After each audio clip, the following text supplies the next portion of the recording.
talk about water and sewer rates. When I took over as mayor, the Water and Sewer Enterprise Fund, which means that it has to operate by itself with its own revenue. You can't use tax-raised money to fund the water and sewer department. The rates have to pay for the operation. And that was totally in the red. And the only thing that kept it out of the red during the previous administration was a huge influx of federal funds.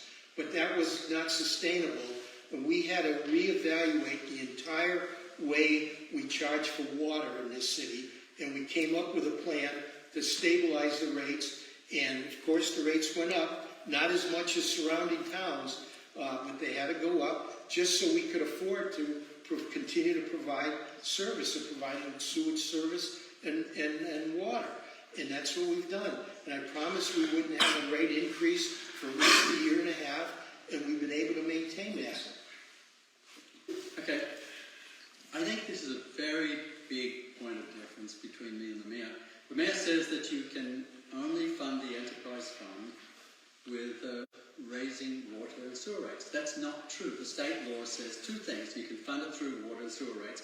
You can also fund it through taxes. So you can do that. And so if you stick with just water rates, then you've got, the problem is $200 million worth of backlog in water and sewer work. Northeast has a problem. We have the problem. And so how do you pay for $200 million by raising rates? We didn't pay for Fuller with raising sports fees. We had a debt exclusion. We used taxes to pay for large capital projects. And that's the problem. Our water rates have gone through the roof because we're funding it the wrong way. So how should we fund it? We should fund it the way Brookline did when they had a big $200 million capital project shortfall. They had to expand their high school. 500 students came into the high school more than projected.